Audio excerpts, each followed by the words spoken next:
Bonjour à toutes et à tous. Donc, bienvenue dans ce cycle de 2 webinaires sur la thérapie laser que Manon Médical est heureux de vous présenter. Donc, nos 2 intervenants, Germinal Petit-Étienne et Anne-Christine François, vont se présenter eux-mêmes dès que je leur laisse la parole. Donc, au niveau de l'organisation pratique, donc, vous avez un onglet questions dans laquelle vous pouvez écrire vos questions et à laquelle on essaiera de répondre à la fin de la présentation. Donc, n'hésitez pas à poser des questions si vous en avez au cours de la présentation. Et bien sûr, ce webinaire sera disponible en replay pendant une dizaine de jours à la fin de la présentation. Donc, nous vous enverrons un mail avec un lien vers la chaîne YouTube de Manon Médical. Donc, bon webinaire à tous et je passe la parole à Germinal et Anne-Christine pour commencer. Bonjour à tous. Je ne sais pas, Mickaël, si vous avez une petite information peut-être pour les questions avant de commencer.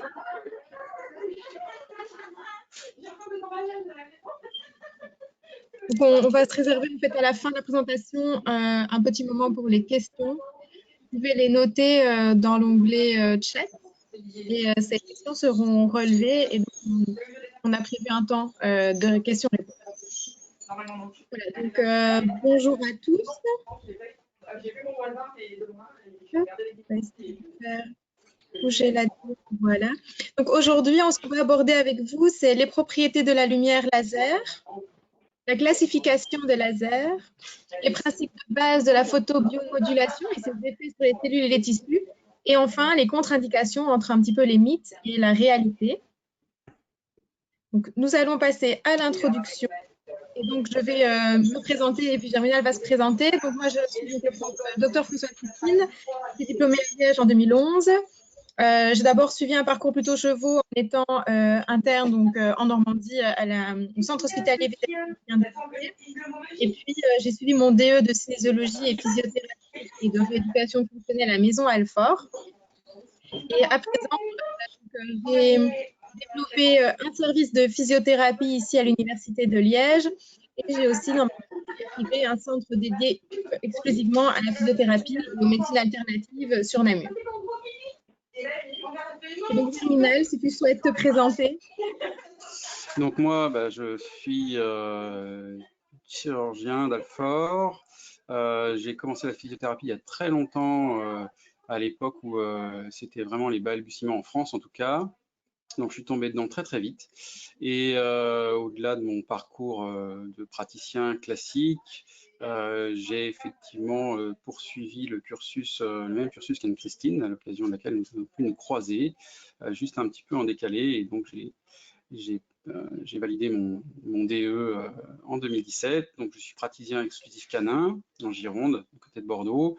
Et mes principaux centres d'intérêt sont la chirurgie, notamment orthopédique, la physiothérapie et la douleur. Et donc, c'est dans ce cadre que j'ai été amené à développer la thérapie laser dans ma structure. Et de fil en aiguille, et bien pour Manon Médical, on a mis en place toute une série de formations présentielles et maintenant en webinaire.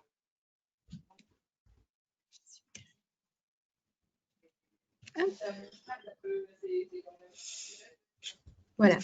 Donc, ce fameux laser, il a quand même de nombreuses utilités. On a un vétérinaire français plutôt connu, donc c'est Dr Thierry Poët, qui déjà en 2014 en fait nous expliquait que ce laser avait des propriétés pour réduire la douleur, réduire les processus inflammatoires, permettre une meilleure cicatrisation des différents tissus et donc aussi un meilleur délai de récupération fonctionnelle. Et alors, donc, sur les images qui sont sur votre gauche, il y a donc un article que le docteur Poët a écrit sur les douleurs neuropathiques, dans lequel le laser a vraiment une utilité. Et entre autres, il nous racontait l'histoire d'un cas. Donc, c'est un berger allemand donc, de 12 ans qui avait une plaie caudale d'automutilation d'évolution particulièrement longue, de même depuis plusieurs années, et qui était rebelle à tout traitement. Et en fait, pour finir, cette plaie caudale d'automutilation a été complètement guérie grâce à 6 séances laser hein, grâce au programme de blessures chroniques. Et donc, ça veut dire que notre laser a vraiment un rôle à jouer sur toutes ces douleurs neuropathiques et sur des plaies aussi, par exemple, atones. On y reviendra. Et alors, sur les images de droite, là, donc, c'est une photo sur un chat qui, en fait, présente tout simplement des douleurs d'arthrose dans son dos. Et donc, effectivement, sur la prise en charge des douleurs chroniques, le laser peut vraiment vous aider dans votre pratique quotidienne et aider en particulier, évidemment, vos patients plus âgés. Donc, nous allons continuer. Je vais laisser la parole à Germinal.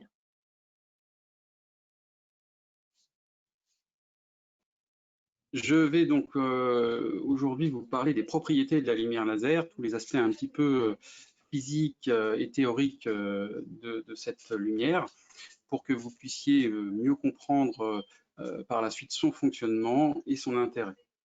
Donc, déjà, l'acronyme laser, c'est un condensé d'un terme anglais qui est Light Amplification by Stimulated Emission of Radiation. Donc, c'est avant tout un système d'amplification de lumière. On peut revenir assez succinctement sur la théorie de la lumière et sur l'histoire de cette théorie parce qu'elle est assez cocasse.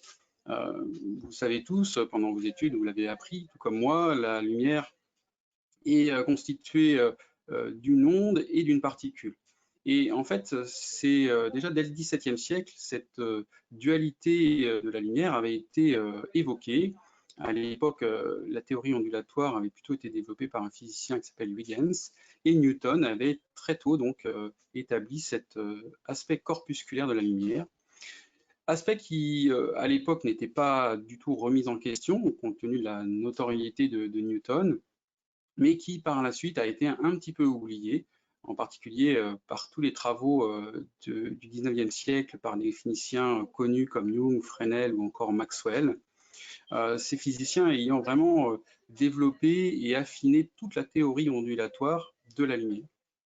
Et c'est que au début du XXe siècle, que Albert Einstein, ne comprenant pas un certain nombre de phénomènes observés par la lumière, a développé et finalisé la théorie corpusculaire de la lumière en développant notamment la fameuse énergie qui correspond au quanta d'énergie lumineuse, E égale hv, avec la constante de Planck et la vélocité de la lumière.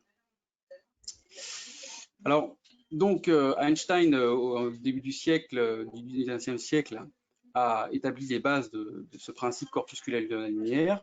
Et j'ai repris très rapidement la chronologie entre cette théorie et l'application médicale des premiers lasers. Donc, en 1916, il a continué ses travaux et publié le concept d'émission stimulée qui va nous permettre de créer la lumière à laser. Et c'est une avancée technique d'un autre physicien, Kastler, en 1950, qui a établi le principe d'un système d'amplification qu'on va expliquer par la suite, qui s'appelle le pompage optique. Et à partir de là, les choses ont été très rapidement.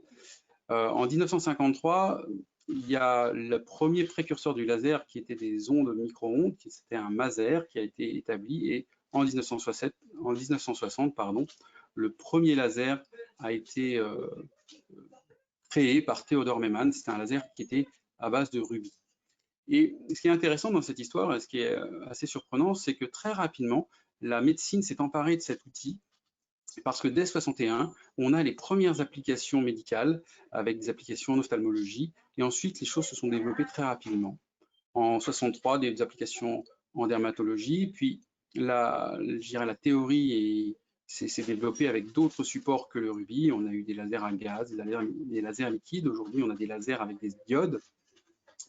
Et il a fallu attendre 1967 avec un chirurgien hongrois qui s'appelle André Mester pour commencer à avoir les premiers principes de base des effets de la lumière laser sur les tissus. On avait bien sûr vite compris l'intérêt mécanique du laser, mais les effets photobiochimiques n'ont été posés comme base qu'à partir de 1967.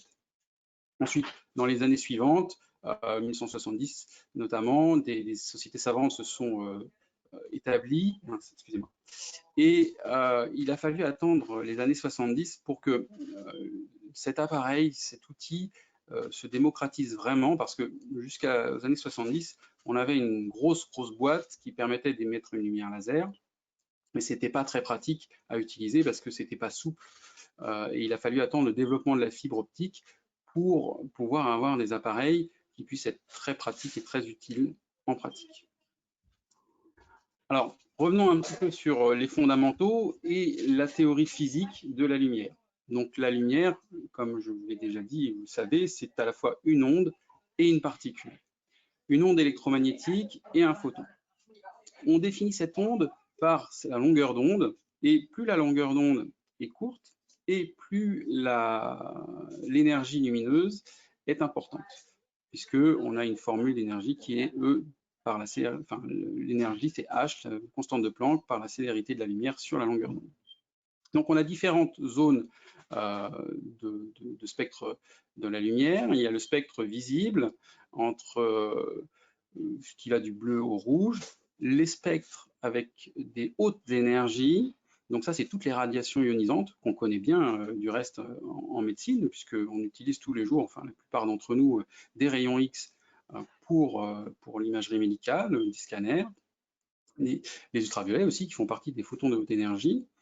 La particularité de ce spectre lumineux, c'est que ces radiations vont avoir un effet potentiellement délétère sur les cellules. Et donc c'est pour ça qu'on prend toutes les précautions d'usage sur ces effets qui sont d'ailleurs scolastiques, c'est-à-dire qu'ils ne sont pas prévisibles automatiquement dans le temps. Alors nous, en thérapie laser médicale, on va travailler sur des longueurs d'onde qui sont dans le rouge et le proche infrarouge. Et donc, on est sur des puissances, des lumières qui sont beaucoup moins puissantes et qui ont la particularité d'être non ionisantes. Donc, on ne va pas avoir ces effets sur le long terme, ces effets scolastiques. On peut avoir des effets directs, bien sûr, mais on va y revenir. Alors, comment est émise la lumière laser? Donc, il s'agit, on l'a vu, d'une émission stimulée de rayonnement. D'accord. Comment on émet de la lumière à partir de la matière? Eh bien, le premier phénomène, c'est l'émission spontanée. Donc, j'ai repris sur cette diapositive le modèle classique des orbitales atomiques, qui est un petit peu simpliste, mais qui permet de bien comprendre. Lorsque on envoie un photon, donc représenté par le petit symbole HV, sur la matière, sur un atome, celui-ci peut passer d'un état fondamental stable à un état fondamental excité. Et lorsque cet état excité, bien sûr, est instable, et lorsque cet atome va revenir à son état fondamental stable, il va émettre un photon d'une longueur d'onde qui correspond à la différence d'énergie des orbitales atomiques. Ça, c'est donc l'émission spontanée. Eh bien, l'émission stimulée, c'est une petite variante qui a été donc théorisée par Einstein, c'est-à-dire que lorsqu'on va envoyer un photon particulier, c'est-à-dire dont l'énergie correspond à la différence des niveaux d'énergie atomique, sur un atome déjà excité, eh bien cet atome va revenir à son état fondamental stable, mais émettre deux photons qui sont complètement idiotiques, c'est-à-dire des photocopies conformes, même longueur d'onde, même direction. Et donc ça, c'est le principe qui va être utilisé pour générer la lumière laser, c'est ce qu'on appelle le pompage optique.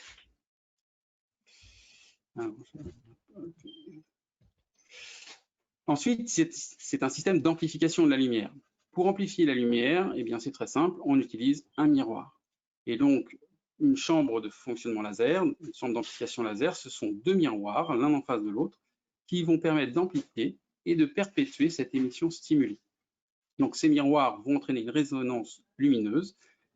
Un des miroirs va avoir une réflexion totale et l'autre une réflexion partielle qui va laisser passer une partie des photons émis. Alors, vous allez comprendre ceci dans une petite vidéo qui reprend ce principe. Hop. Voilà.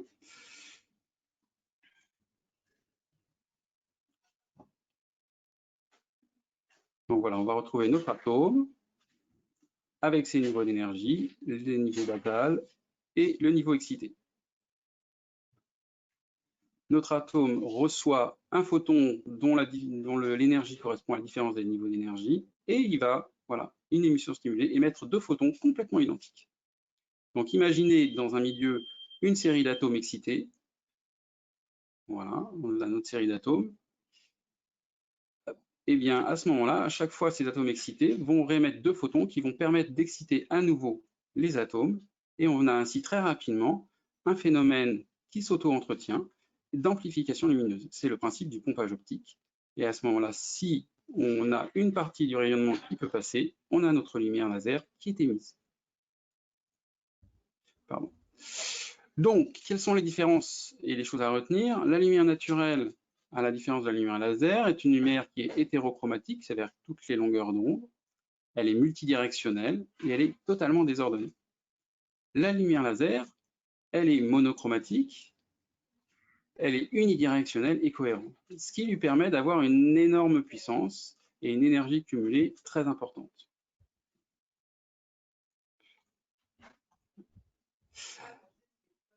Je vais revenir quelques instants sur un dispositif qui est la fibre optique, qui nous permet d'utiliser notre rayonnement laser au chevet du patient. Donc la fibre optique, qu'est-ce que c'est? Le principe est relativement simple quand on y réfléchit. C'est un tuyau avec un cœur qui est en général à base de silice, une gaine optique qui est avec un composant silicone, et donc les indices de réfraction de ces 2 structures sont très différentes. Elles sont très différentes, ce qui permet une réflexion totale du rayonnement entre les différentes couches. Et donc, ça permet de guider la lumière exactement où on veut. Alors, l'inconvénient de la fibre optique, c'est que comme le faisceau lumineux, il est réfléchi au niveau de la fibre à l'intérieur, en sortie, il y a une divergence. Cette divergence, elle nécessite d'être traitée. C'est pour ça que souvent, au niveau des applicateurs laser, vous avez un focalisateur qui permet de traiter cette divergence. Et elle se caractérise par ce qu'on appelle une ouverture numérique qui peut être utile, enfin, pas vraiment au quotidien, hein, mais pour déterminer notamment des éléments de sécurité dont on reparlera après.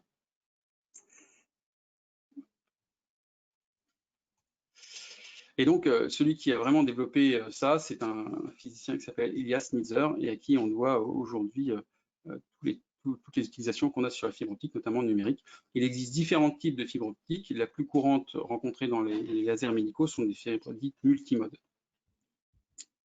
Alors, les applications de la thérapie laser, elles sont multiples en médecine. Nous, on va parler et on va se focaliser sur les lasers médicaux, mais il y en a d'autres en fonction de la longueur d'onde.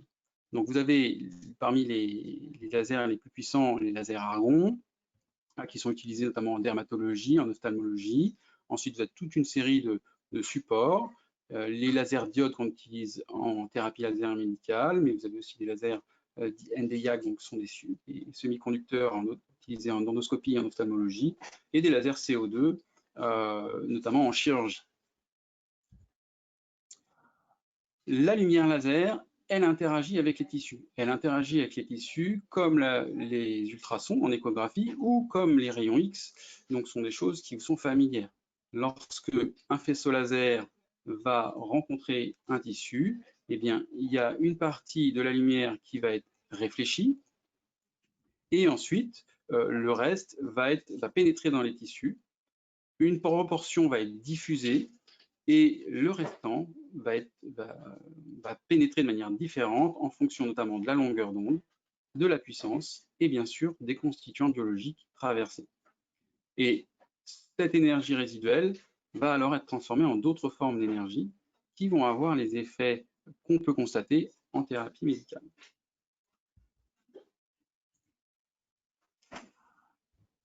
Quels sont les effets de la lumière laser sur les tissus? Sur les lasers de très forte puissance, on a un effet électromécanique. C'est-à-dire que là, les tissus sont volatilisés, sont transformés directement en plasma. C'est des durées d'impulsion très très courtes, de l'ordre du picoseconde. Et l'impact l'onde de choc provoqué par cette volatilisation des tissus va permettre aux tissus de se décrocher. C'est notamment ce qui est utilisé en ophtalmologie ou en lithotripsie. Sur des lasers de puissance moins importante, vous avez un effet photoablatif. Cette fois-ci, l'énergie apportée par la lumière laser est suffisante pour rompre les ponts entre les molécules et donc c'est une sorte de bistouri laser au sens propre qui permet d'avoir des découpes très très nettes et extrêmement précises. Avec des niveaux d'énergie moins puissants, vous avez tous les effets photothermiques qui vont être utilisés. Donc, différents effets photothermiques, l'hyperthermie, donc un échauffement des tissus, peu utile en pratique, la coagulation, cette fois-ci ça commence à être beaucoup plus intéressant en chirurgie, voire la volatilisation, la carbonisation des tissus. Et enfin, avec des lasers encore moins puissants, on a tous les effets photochimiques, donc tout ce qui a trait à la photobiomodulation qui va nous intéresser, et c'est ce qu'on applique en pratique courante au cabinet. La classification des lasers. Les lasers, bien évidemment, ont été classifiés suivant une norme internationale que je vais vous détailler, qui n'est pas très très utile au quotidien, mais qui nécessite quand même d'être évoquée. Pour parler et pouvoir comparer les éléments entre lasers, on a besoin de différents éléments. La puissance, donc la puissance, elle est exprimée par des joules secondes, donc c'est une unité de temps, une énergie par unité de temps. 1 watt égale 1 joule seconde. On a des lasers qui sont continus, donc là cette fois-ci on a une impulsion continue de lumière laser. Ça peut être les petites diodes qui sont utilisées pour les pointeurs laser, pour les souris, et ça va jusqu'à des lasers extrêmement puissants, jusqu'à 50 000 watts, qui sont les lasers de soudure industrielle. Bien évidemment, les risques ne sont pas les mêmes. Et on peut avoir des lasers impulsionnels, c'est-à-dire que la lumière laser est émise de manière courte, de courte durée. Et pour ces lasers-là, on va définir deux unités qui sont les puissances de crête, puissance maximale que le laser va pouvoir développer, et la puissance moyenne délivrée, qui dépend bien sûr de la fréquence du laser. L'autre élément qui va être utile, c'est l'intensité. Parfois, vous trouverez le terme d'irradiance dans la littérature, qui est donc la puissance rapportée à l'unité de surface. On l'exprime donc en watts par centimètre carré la plupart du temps. Alors, pour vous donner un petit exemple de la puissance d'un laser, de certains lasers, si on prend la lumière du soleil, l'intensité lumineuse est en grosso modo de 0,1 watt par centimètre carré. Et si on focalise cette lumière à l'aide d'une loupe, comme on a beaucoup essayé ça en étant enfant pour essayer d'enflammer un petit bout de papier ou des petites brindilles, on obtient une focalisation, une puissance d'environ, une intensité d'environ 100 watts par centimètre carré. Si on prend un laser de 20 watts, certes plus puissant que la plupart des lasers qu'on utilise en pratique courante, focalisé sur quelques micromètres, donc la taille d'un pointeur laser, eh bien on obtient une puissance d'environ 1 terawatt par centimètre carré. Tout ça pour vous illustrer quelle peut être la puissance et l'intensité de l'intensité lumineuse. Un autre terme que vous pourrez trouver dans la littérature de manière épisodique est la fluence, qui correspond à des joules par centimètre carré. Avec tous ces éléments-là, vous avez tout ce qu'il vous faut pour comprendre tout ce qui va être écrit sur la lumière laser. Voici donc la classification des lasers. Cette classification correspond à une norme, la norme que je vous ai mis en haut, la 608.25.1. Donc on a différentes classes, la classe 1, 2, 3 et 4. Alors les classes 1 sont des lasers de très très petite puissance, inférieure à 0,39 milliwatts. Donc c'est ce qu'on va retrouver sur les imprimantes, les épilateurs laser, les pointeurs, les lecteurs de code barre, les CD-ROM. Ils sont généralement sans danger. On a éventuellement un peu tiré sur les classes 1M si vous mettez le pointeur directement dans l'œil et que vous restez suffisamment longtemps. Les lasers de classe 2 sont un petit peu plus puissants, donc ça correspond aux lecteurs de code barre et à certains lecteurs pointeurs laser puissants. Pour ces lasers de classe 2, il y a un clignement à la menace qui est spontané chez l'homme, chez l'animal. On considère que c'est un quart de seconde, le clignement à la menace. Et on peut avoir, pour les classes 2M, un risque pour l'adhésion en exposition directe. À partir de la classe 3A, on rentre dans des lasers médicaux. Donc les lasers de classe 3A, c'est jusqu'à 5 milliwatts et 3B 500 milliwatts. Là, cette fois-ci, on a un danger pour la vision directe. Ces lasers-là sont commercialisés. Vous pouvez trouver des lasers de classe 3 sur le commerce en utilisation médicale. Et enfin, les lasers de classe 4, c'est une très très grosse famille, puisque dès que le laser va dépasser 500 milliwatts de puissance, eh bien, il va tomber en classe 4. Donc ça va du laser médical qui est peu dangereux jusqu'au laser industriel de plusieurs milliers de watts. Et pour ces lasers-là, la réflexion sur les surfaces elle-même est dangereuse. Et donc, on va avoir besoin d'équipements de protection de manière à ne pas se blesser ou blesser l'entourage. Alors, il y a plusieurs types d'exposition laser. Bien sûr, il y a l'exposition directe. Donc là, vous regardez directement, vous recevez directement la lumière dans l'œil. On peut avoir une réflexion dite spéculaire. Donc ça, c'est la réflexion de la lumière sur une surface réfléchissante, comme par exemple une table en inox. Et on peut avoir également une réflexion diffuse, une réflexion qui est uniforme et qui dépend du support sur lequel il va y avoir une diffusion. Ça peut être effectivement un animal, mais ça peut être aussi un mur, une table en bois. Alors, ce qu'il faut bien percevoir, c'est que on travaille avec, je vous l'ai dit tout à l'heure, avec des lasers qui sont dans le rouge, mais surtout dans le proche infrarouge. Donc, les lasers efficaces, en fait, on ne va pas les voir. Et ce qu'on va voir sur les lasers quand on les utilise, c'est le petit pointeur rouge qui va nous permettre de savoir où on travaille. Mais à partir du moment où on voit ce pointeur, on sait qu'on est en réflexion diffuse. Quels sont les risques de travailler avec ces outils? J'ai repris ce tableau de l'INRF, essentiellement oculaire, bien sûr, puisqu'on parle de la lumière, mais aussi cutanée. Et pour les lasers de proche infrarouge, plutôt aux alentours de 800 nanomètres jusqu'à 1000 nanomètres, on a également des effets thermiques qui peuvent donc toucher la cornée, mais aussi la rétine. Et sur la peau, on peut avoir des brûlures cutanées, en particulier si on ne fait pas attention et qu'on reste longtemps sur la même zone. Voici représenté ici l'absorption des différentes structures oculaires en fonction de la longueur d'onde. Vous pouvez voir qu'elle n'est pas exactement la même en fonction si l'on considère la cornée, le cristallin ou la rétine. Et en fonction de la longueur d'onde, on a plus ou moins d'absorption. Et on a des structures qui vont absorber plus ou moins la lumière.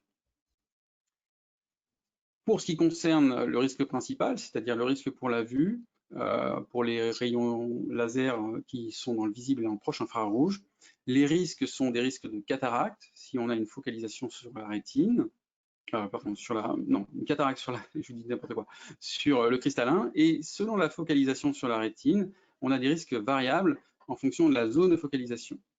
Bien sûr, si on a une focalisation hors macula, le risque est très faible. La macula, vous savez peut-être, c'est cette zone très très riche en cônes qui permet de voir les détails, notamment en vision diurne. Et en macula, si on a des lésions de la macula, on va avoir une perte d'acuité visuelle.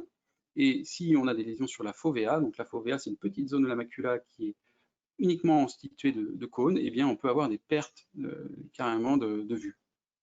Donc, ces effets sont bien sûr ne pas à négliger. Alors, le risque est peu important, en particulier avec des lunettes de protection, mais il est présent. Si on veut synthétiser les différentes mesures de précaution à prendre lorsqu'on va travailler en thérapie laser, il faut essayer de retirer toujours tout ce qui va être objet réfléchissant visible, c'est-à-dire essayer de travailler sur une table qui ne soit pas en inox, alors mettre un support dessus. Si vous pouvez retirer les bagues, enfin tout ce qui va pouvoir réfléchir à la lumière peut poser problème. Bien évidemment, le port de lunettes de protection est indispensable, en particulier sur les lasers de classe 4. Limiter le maximum le nombre de personnes présentes dans la pièce. Il peut être intéressant également d'avoir un bel éclairage parce que plus la salle dans laquelle vous travaillez est éclairée et plus votre œil va être en myosis et donc vous allez avoir une protection naturelle. Et évidemment, informer les autres membres d'équipe que vous êtes en séance de rayonnement de thérapie laser. Ça peut être simplement un accroche-porte sur la poignée ou une salle dédiée. Et dans la même idée, il ne faut jamais évidemment placer son œil en face du faisceau, diriger le faisceau vers quelqu'un, placer le niveau faisceau des yeux, entrer dans une salle sans autorisation et utiliser des lunettes de protection rayées ou abîmées. Les paramètres de sécurité qui sont définis par le législateur sont les suivants. Il y a l'exposition maximale permise, donc vous trouvez sous le terme EMP, qui peut aussi être exprimé sous la terminologie valeur limite d'exposition. Eh bien, l'EMP, c'est l'exposition maximale permise sans subir de dommages immédiats ou à long terme pour la peau et l'œil, notamment la cornée. Alors, l'EMP, concrètement, ça correspond à une dose qui fait que 10% de la dose qui a 50% de chance de provoquer des dommages donc sur la peau et la cornée. Et à partir de cette EMP, on définit les distances nominales de risque oculaire, DNRO, qui est la distance à partir à laquelle l'EMP, l'exposition maximale permise, est respectée. Alors, il y a différents types de calculs suivant la source de laser.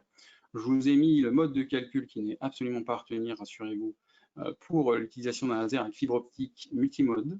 Et vous voyez que ce calcul dépend du temps d'exposition. Donc, c'est quelque chose qui est variable. Du temps d'exposition, il dépend de... Alors, vous voyez, c'est marqué sinus moins 1 ON. ON, c'est l'ouverture à sortie de fibre optique dont je vous parlais tout à l'heure. Et c'est pour cela que ça intervient. Alors, voici quelques exemples d'exposition maximale permise.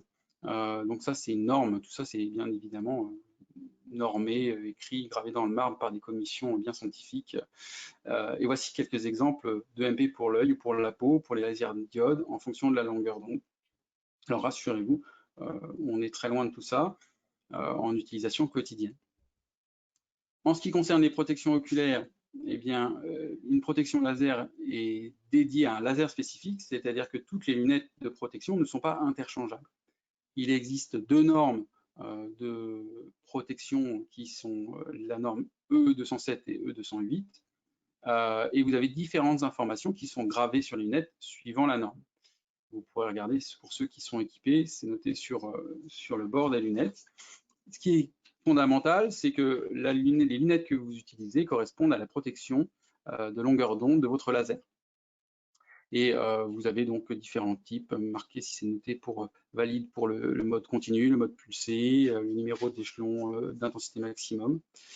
La norme E207, vous savez marqué L6, enfin vous avez la lettre L, et la norme E208, vous avez la lettre R qui distingue.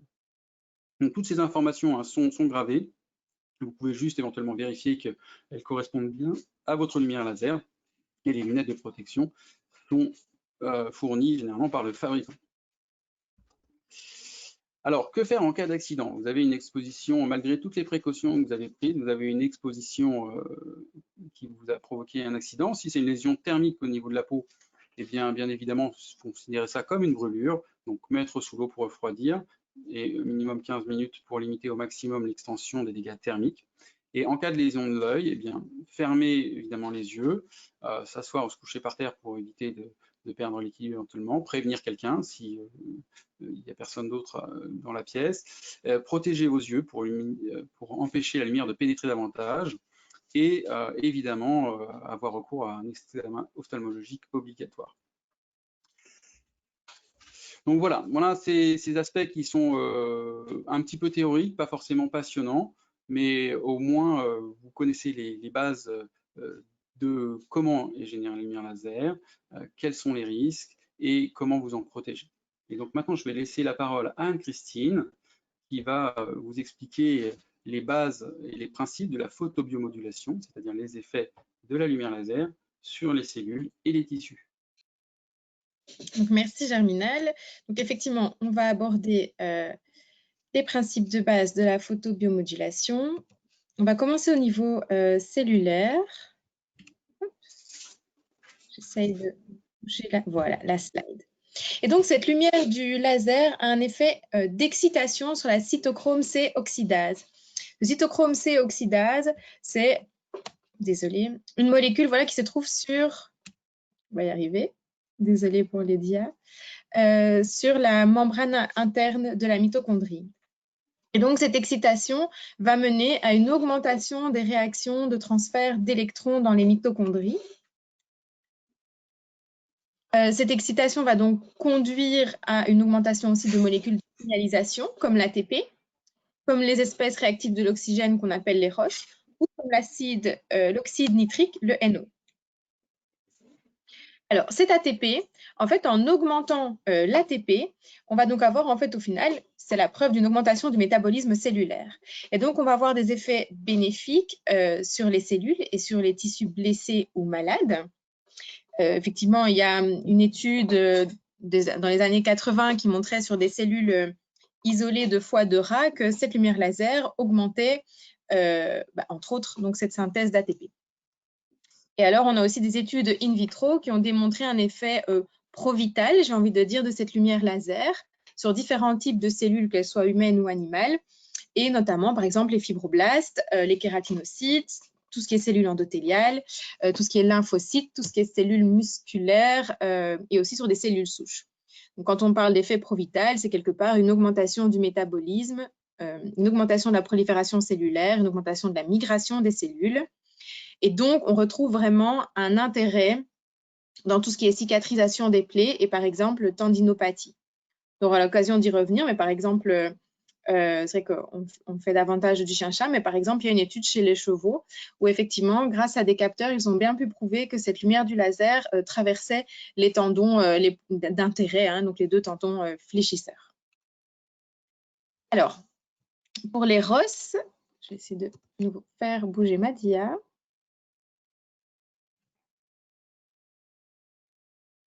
Si ça veut bien.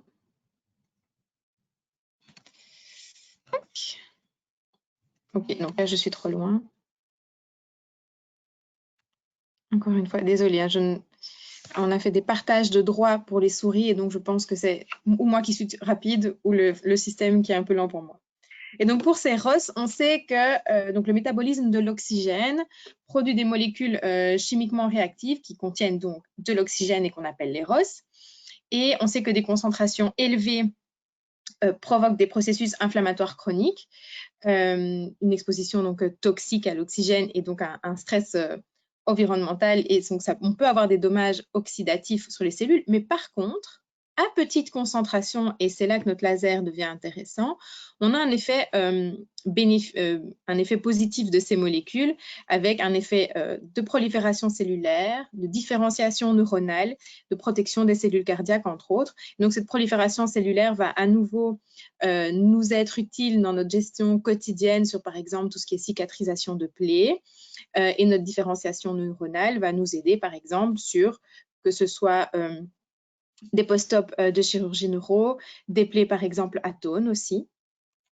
Et alors, cet oxyde nitrique, lui, en fait, il inhibe la respiration mitochondriale parce qu'il a, en fait, il a une liaison compétitive avec l'oxygène et grâce à la lumière laser, il est tout simplement dissocié de la mitochondrie et donc de ce cytochrome C oxydase, ce qui laisse la place de 1 à l'oxygène de remplir bien son rôle et donc de faire un bon transfert des électrons au niveau de la mitochondrie.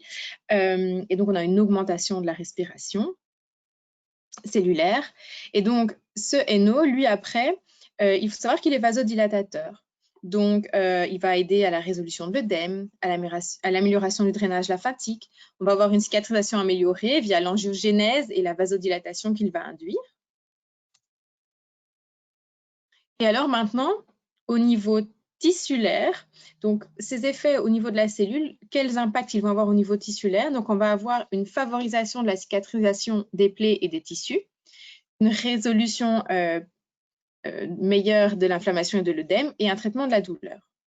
On va voir ensemble donc, ce qu'il en est pour la cicatrisation des plaies et des tissus. Donc vous vous rappelez que lorsqu'on a une plaie, on a différentes phases dans la guérison de la plaie. Donc, on a une phase inflammatoire, détersive, une phase proliférative et enfin une phase de remodelage. La phase inflammatoire, grâce au laser, elle va être accélérée. Donc, on a une modulation en fait de la réponse inflammatoire dont on va discuter juste après, une stimulation de l'activité phagocytaire des macrophages et des PMN, et puis une augmentation de l'expression de certains facteurs de croissance. Pendant la phase proliférative, on a une formation plus rapide d'un tissu de granulation. On a une amélioration de la néo-angiogénèse locale avec une augmentation de l'épithélialisation et aussi un rapprochement des bords de plaie avec une augmentation des myofibroblastes. Enfin, dans la phase de remodelage, le laser permet d'augmenter la résistance cutanée. Donc effectivement, ce laser, dans les différentes phases de guérison, de cicatrisation des plaies, il a un effet positif et qui va donc nous intéresser. Ensuite, on a parlé de l'inflammation et de l'œdème. Il faut donc savoir que ce laser intervient de différentes manières pour diminuer cette inflammation et cet œdème. Il stimule donc l'action phagocytaire des PMN et des macrophages. On a une diminution des cytokines pro-inflammatoires, une diminution de la prostaglandine 2 également, et enfin une augmentation de la microcirculation des vaisseaux lymphatiques, avec donc une action anti-œdème et une élimination des déchets et des résidus acides. Et alors, sur cette photo, c'est plutôt intéressant. Donc, sur la photo de gauche, on voit que le chien reporte son poids, donc soulage en fait son membre postérieur droit, qui est, on peut le constater, plutôt œdémacié. Et la photo de droite, c'est le même chien. Donc, après sa première séance laser, c'est un chien qui a eu une chirurgie, une TTA. Et donc, la photo de droite, on le retrouve après sa séance laser. Donc, on voit qu'après sa séance laser, déjà, l'œdème a diminué. En tout cas, pour l'œdème, on a des effets visuels assez rapides avec ce laser. Et on voit que le chien rééquilibre, donc reporte son poids de manière plus équivalente sur les deux postérieurs. Donc, ça, en une seule séance. Donc, ça, c'est plutôt intéressant. Et aussi, donc, au niveau tissulaire, au niveau de la douleur, vous savez qu'au niveau de la douleur, il y a plusieurs phases. Il y a la transduction, la transmission, la modulation et la perception. Cette transduction, qu'est-ce que c'est? Donc, en cas de lésion d'un tissu, les cellules endommagées, en fait, vont libérer des médiateurs inflammatoires comme les prostaglandines, les interleukines, la sérotonine, la substance P, qui sont aussi bien connues, ou la bradykinin ou aussi le glutamate. Et en fait, on va avoir des nocicepteurs qui vont recueillir ces informations chimiques. Et une fois le seuil de la douleur atteint, ces nocicepteurs vont convertir le signal chimique en impulsion électrique. Et cette transformation, c'est ce qu'on appelle la transduction. Et donc, notre laser, lui, il va relever les potentiels d'action. Donc, la dépolarisation sera plus difficile. Et il va aussi bloquer les effets de la bradykinin à la source de la blessure, ce qui va effectivement aider aussi à cette augmentation du seuil de douleur. Ensuite, on va passer à la transmission. Donc ça, c'est l'envoi du signal électrique depuis, on va dire, la zone douloureuse jusqu'à la moelle épinière. Donc, il y a plusieurs types de nerfs afférents qui assurent la transmission du signal de douleur. On a les fibres A-bêta, les A-delta et les C. On a les A-bêta, donc ça, c'est plutôt la douleur, les informations à seuil bas ou non douloureuses, telles que le toucher, la pression, les vibrations, par exemple. On a les A-delta, qui, elles, sont recouvertes de myéline, qui permettent de transmettre rapidement le signal.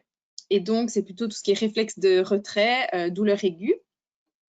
Et donc, là, c'est plutôt des fibres qui répondent à tout ce qui est stimulus thermique et mécanique. Et alors, on a les fibres C, qui, elles, sont aussi activées par la stimulation thermique et mécanique, mais également par la stimulation chimique. Donc, ce sont des fibres non myélinisées, ce qui les pousse à transmettre leurs signaux plus lentement. Et donc, ces fibres-là, elles sont plutôt responsables de la douleur lente et qui peut évidemment s'intensifier. Et ces fibres C, d'ailleurs, ont été impliquées en fait dans les développements des phénomènes de douleur chronique et d'allopathie, d'allodynie, pardon. Donc, notre laser, au niveau de la transmission de la douleur, il va diminuer la conductibilité de l'influx douloureux, ce qui va diminuer l'intégration des messages nociceptifs au sein de la moelle épinière. Et au niveau de la transmission synaptique, il va diminuer la libération de la substance P. Ensuite, on va passer à la modulation du signal électrique, donc qui est véhiculé par les fibres afférentes et qui se produit donc dans la moelle épinière. Cette modulation va initier la libération d'opioïdes endogènes, donc en réponse à la douleur transmise. Donc, on va avoir de la part de notre laser une réponse type opioïde, donc avec une augmentation significative du taux d'endorphine et une action un peu gate control. Donc, cette action gate control, c'est, pour vous donner un exemple concret, quand vous vous cognez le coude, vous allez frotter votre coude et au final, l'information de douleur va être mise au second plan par le cerveau qui va davantage traiter l'information de frottement. Donc, quelque part, le cerveau, c'est un peu, on va dire, comme un péage sur l'autoroute. Il va traiter l'information qui arrive en premier et on sait que les fibres, par exemple, qui sont responsables qui transmettent l'information du frottement sont plus rapides. Et du coup, au final, notre cerveau va retenir l'information frottement sur le coude et mettre l'information douleur de côté. Et donc, on a aussi cet effet-là avec le laser. Donc, on va avoir quelque part des informations plus qui vont passer en premier, mais qui ne seront pas donc des informations douloureuses. Et enfin, au niveau de la perception, donc là, on sait qu'on a une augmentation grâce au laser de sérotonine et de bêta-endorphine. Donc, au niveau périphérique, ces bêta-endorphines se lient aux récepteurs opioïdes pré- et post-synaptiques et bloquent donc la libération de la substance P, qui est donc le neurotransmetteur excitateur de la douleur. Et dans la moelle épinière et le système nerveux central, on a donc une augmentation de ces bêta-endorphines, qui va entraîner une diminution de la production de GABA et par conséquent une augmentation de la dopamine. Et donc, de fortes augmentations de la dopamine vont activer le centre de plaisir aussi dans le cerveau. Et donc, il est du coup intéressant de noter qu'en cas de douleur aiguë ou chronique, la mesure de l'intensité de la douleur, donc elle est vraiment en corrélation avec le taux de bêta-endorphine en fait en circulation. Donc, les patients en fait, qui vont signaler davantage de douleur ont des niveaux plus bas de bêta-endorphines en circulation. Donc, effectivement, grâce au laser, en augmentant ces bêta-endorphines, on a au final une diminution des sensations douloureuses. Donc, voilà, à nouveau, sur la douleur, vous voyez qu'on agit grâce au laser sur différents niveaux, on va dire, de cette douleur, évidemment. Et donc, les effets sur la cellule et les tissus, donc on a... mais ça, donc, on vous en a déjà un petit peu parlé avec Germinal. On a donc Mester, qui nous a montré l'efficacité des doses thérapeutiques qui vont de 0,05 à 4 joules par centimètre carré grâce à des tests in vitro et in vivo. Il faut savoir qu'il y a eu plusieurs méta-analyses sur la prolifération de cellules in vitro. Et donc, on a bien conclu une amélioration du taux de prolifération cellulaire. Et on a aussi des méta-analyses sur des études in vivo. On a donc l'utilisation de l'infrarouge ou proche infrarouge qui entraîne donc bel et bien une amélioration significative de la cicatrisation des plaies. Donc, il y a beaucoup d'expériences qui ont bel et bien confirmé les paramètres originaux de Mester pour les applications superficielles. Cependant, il y a pas mal de littérature un peu par moment qui est contradictoire. Le problème, c'est qu'en fait, à l'époque, lorsque les cliniciens ont commencé à utiliser la photobiomodulation pour traiter des structures situées plus profondément dans le corps, ils ont continué à utiliser les paramètres de Mester sans quelque part les modifier afin de pouvoir justement traiter des tissus plus profondément situés. Et donc, ils avaient effectivement des résultats négatifs. Donc, il y a des études où on va vous expliquer qu'il y a des résultats négatifs. Il faut toujours bien être vigilant sur les longueurs d'onde utilisées, la puissance du laser qui va être utilisé et le protocole qui est mis en place. Ce qu'on sait aussi, désolée pour le chevauchement, mais donc, il y a une étude à Harvard qui a donc aussi étudié les effets des différents modes d'émission de la lumière sur les différents types de cellules. Donc, si vous avez déjà vu ou déjà utilisé un laser, vous avez peut-être remarqué qu'effectivement, il y a plusieurs phases, des phases continues et des phases avec une lumière dont il y a une certaine fréquence, donc moyenne, basse, moyenne et haute fréquence. Et donc, on a une méta-analyse par l'Université d'Harvard qui est assez récente, de 2010, qui a analysé la littérature depuis les années 70 jusqu'à 2010, et donc qui concerne donc les effets de pulsation de la thérapie laser. Et donc, elle a bien mis en évidence, cette méta-analyse, deux principes super importants. Un, c'est qu'en effet, différents tissus répondent mieux à différentes fréquences. Cela dit, à l'heure actuelle, on ne sait toujours pas quel tissu répond bien à quelle fréquence et pourquoi. Donc, il y a certaines qui ont été testées et ça, on a, mais on n'a pas spécialement pour la totalité des tissus de l'organisme. Deuxième conclusion de cette étude, on n'a pas encore déterminé pourquoi et donc lesquels sont les meilleurs. Mais ce qu'on sait aussi, c'est qu'il n'y a pas de fréquence unique qui soit optimale pour toutes les conditions que la cellule va rencontrer. Prenons un exemple. On va prendre une cellule musculaire lisse qui, dans un environnement sain, par exemple, va réagir à des hautes fréquences. Si vous la mettez dans un environnement inflammatoire, elle va peut-être réagir à un autre type de fréquence. Donc, d'où l'intérêt, effectivement, lors d'une séance de thérapie laser, de proposer différentes fréquences pendant la même séance. Enfin, et comme ça, en plus de ça, on sera plutôt bien pour le timing, on aura un petit peu de temps. Je vais juste faire un petit point avec vous sur les contre-indications entre les mythes et la réalité. Donc, une contre-indication qui est vraiment absolue, c'est effectivement de ne pas exposer les yeux à la lumière laser. Il y a certaines considérations, on va dire, un peu plus spéciales. C'est-à-dire qu'effectivement, lorsqu'on vient d'injecter une médication, on va essayer de ne pas faire spécialement de la lumière laser à cet endroit-là, parce qu'au final, on ne sait pas très bien ou on ne sait pas toujours comment va réagir le produit. Effectivement, on ne va pas faire un traitement au laser sur un processus tumoral. Donc, on vient d'en parler, ce laser améliore et augmente la prolifération cellulaire. Ce n'est absolument pas ce qu'on souhaite lors d'un processus tumoral. En cas de gestation, on va aussi éviter de diriger la lumière laser vers, vers l'utérus de l'animal gestant. Évidemment, si cet animal a, je ne sais pas moi, une plaie sur son carpe, ça ne pose pas de problème. Hein, l'effet du laser relativement localisé. Et donc, effectivement, on ne va pas aller mettre ce laser sur les petits qui sont en développement parce qu'à nouveau, on peut avoir une augmentation de la prolifération cellulaire qui serait du coup non souhaitée à ce moment-là. On va quand même garder en tête et avoir des précautions si on doit traiter à proximité de la glande thyroïde, à proximité des testicules. Si on doit traiter une hémorragie, donc on en a parlé, hein, le laser a plutôt un effet vasodilatateur, donc on peut aussi de un traiter l'hémorragie par d'autres moyens et ensuite passer à la lumière laser. Et alors sur tout ce qui est cartilage de croissance, effectivement on va éviter de faire des séances de laser sur le cartilage de croissance. À nouveau, je pense que tout est une question d'analyse risque-bénéfice. Et que, donc ça, c'est à vous en fonction du cas, en fonction de l'animal, en fonction de la pathologie pour laquelle vous souhaitez le traiter, etc., de faire votre balance risque-bénéfice et de prendre votre décision en pleine conscience. Et alors, les fausses contre-indications, c'est pendant tout un temps, on dit on ne peut pas faire de laser sur tout ce qui est hyperpigmentation, les tatouages. Ce n'est pas un problème, on peut tout à fait en faire. Il y avait aussi une contre-indication qui disait on ne peut pas faire du laser sur des implants. Il faut savoir que depuis, tout ce qui est implants chirurgicaux, c'est plus spécialement du métal, sont des alliages. Donc, il n'y a pas de risque spécialement que ça surchauffe. Le risque, c'est d'avoir une réflexion de la lumière. Donc, on va avoir un premier passage de la lumière jusque l'implant et l'implant va réfléchir cette lumière. Et donc, les tissus situés face à l'implant vont avoir 2 fois plus de lumière. Or, on sait qu'au-delà d'une certaine quantité de joules par centimètre carré, nous n'avons plus un effet prolifératif des cellules, mais plutôt un effet inhibiteur de leur croissance. Et donc, ce n'est pas ce qu'on souhaite.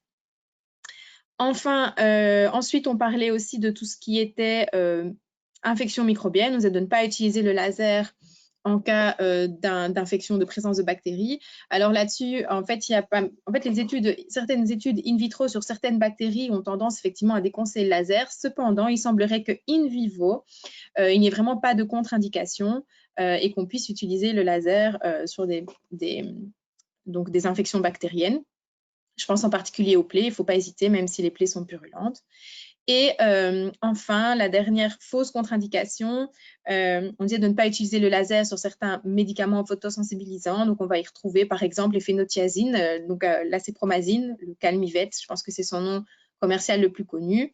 On le sait d'ailleurs, il est sensible à la lumière, hein, en plus de ça, l'ACP, mais donc ce n'est pas une contre-indication. Eh bien, voilà, on a fait le tour donc, de cette présentation. Je pense qu'on peut du coup passer à la session de questions-réponses. Voilà, merci beaucoup Anne-Christine et Germinal. Donc, je rappelle qu'il va y avoir une deuxième présentation sur un aspect plus pratique de la thérapie laser qui aura lieu le jeudi prochain à la même heure, donc à 12h30. Donc, voilà, si vous avez des questions qui se rapportent à l'utilisation pratique du laser, ce sera aussi un moment pour y répondre. Et si vous avez des questions sur la présentation d'aujourd'hui, alors n'hésitez pas à les taper dans l'espace chat de votre interface et nous allons y répondre.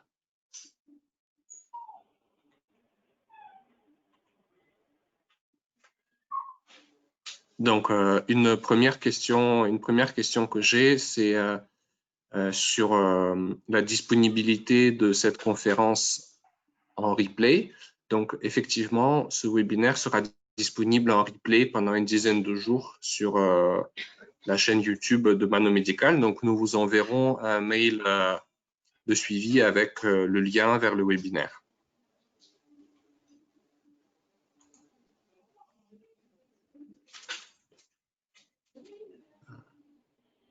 Alors, je pense que votre exposé a été très, très clair parce que je n'ai pas de questions qui arrivent pour le moment. on va attendre une trentaine de secondes, peut-être que quelqu'un est en train de taper.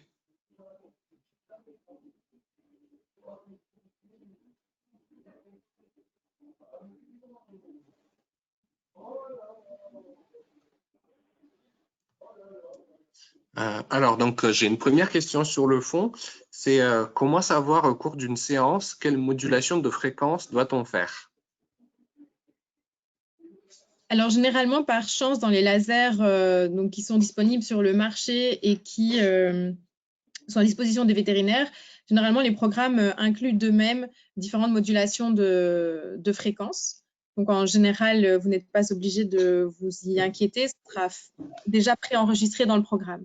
Au final, alors, moi, sans secret et sans surprise, je travaille avec le laser de Mano Médical et c'est en travaillant avec ce laser que je suis amenée pour venir à faire ces conférences. Je ne l'ai pas choisi parce que je faisais les conférences. Le processus a été inverse.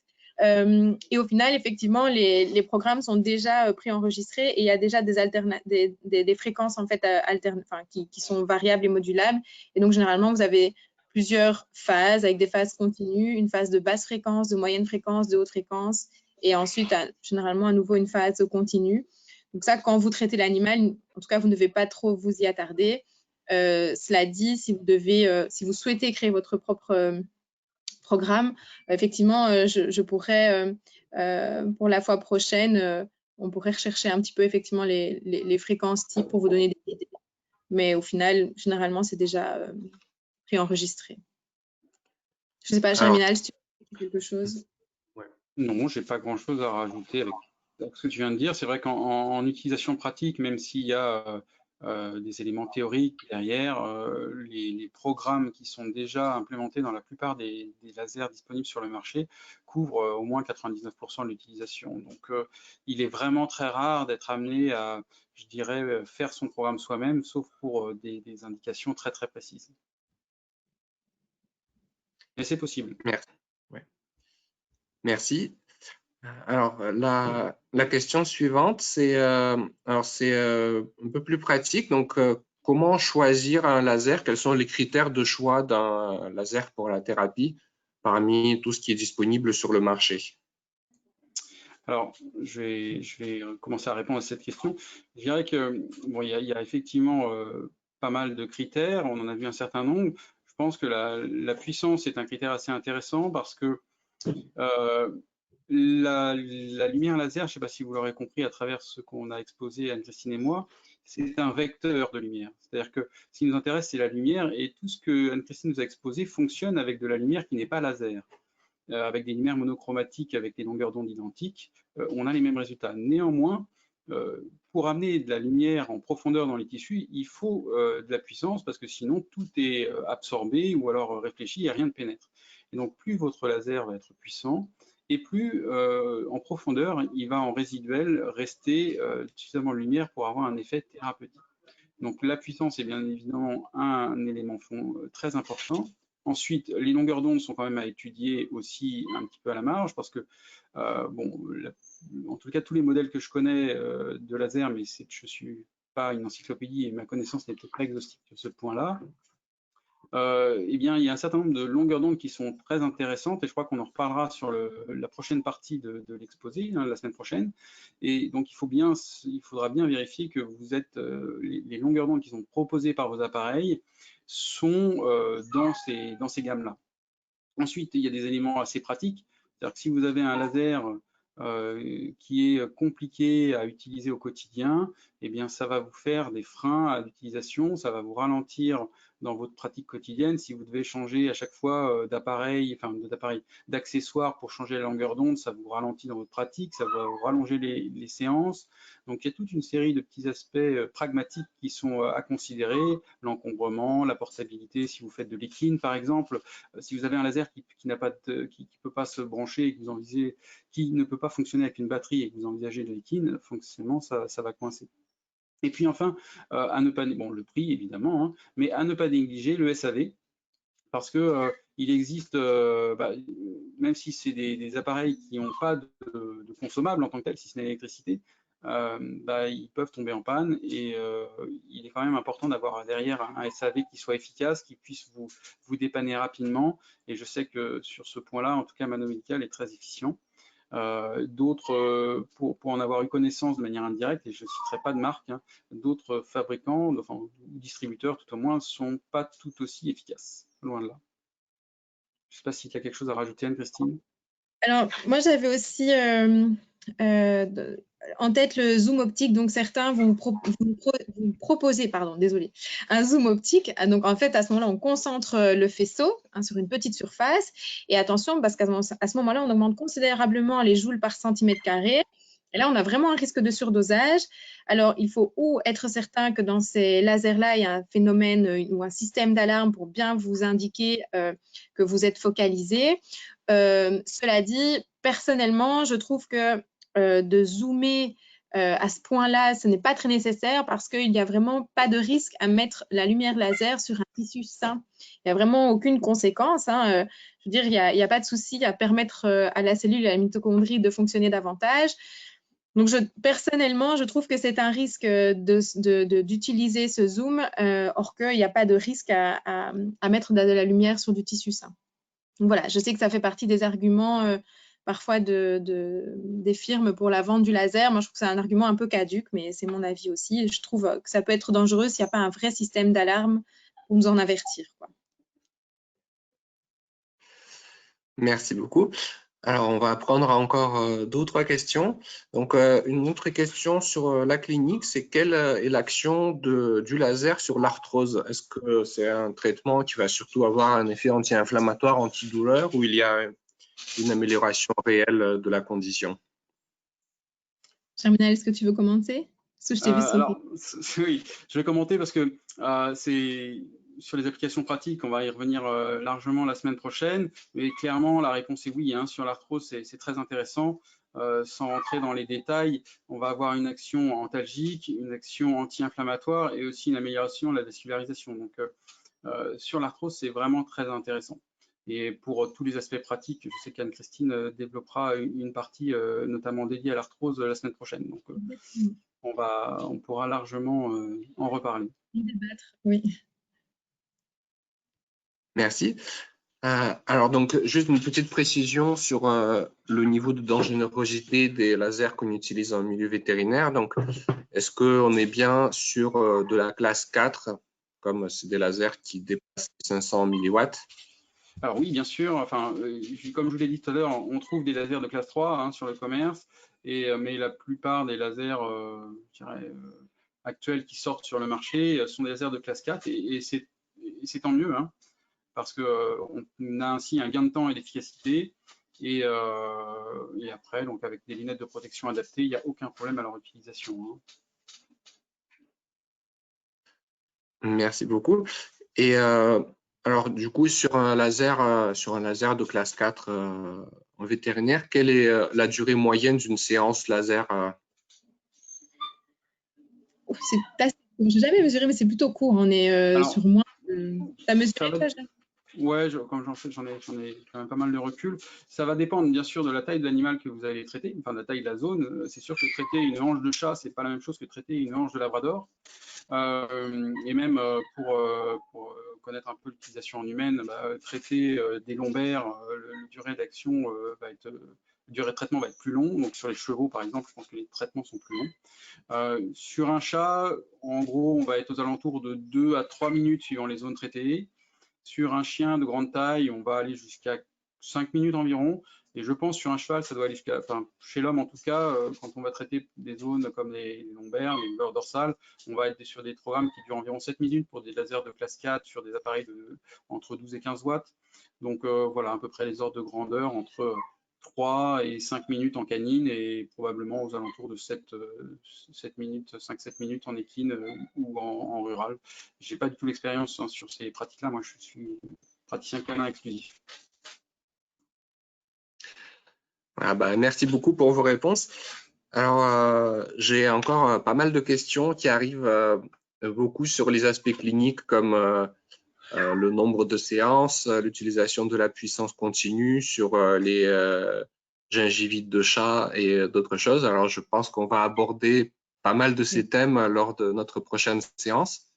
Donc, nous avons déjà un petit peu dépassé l'heure prévue pour la présentation. Donc, malheureusement, nous n'allons pas prendre plus de questions en direct. Donc, je vous invite bien sûr à suivre notre prochain webinaire jeudi prochain à 12h30. Et vous pouvez également envoyer vos questions par courriel, donc à l'adresse welcome@manomedical.com et nous les transférerons à nos intervenants pour qu'ils puissent y répondre. Donc, merci beaucoup Anne-Christine et Germinal pour cette présentation. Merci pour votre attention. Et merci à vous tous pour votre participation et nous nous retrouvons la semaine prochaine pour le deuxième volet sur la pratique clinique de la thérapie laser. Bonne journée à tous. Au revoir.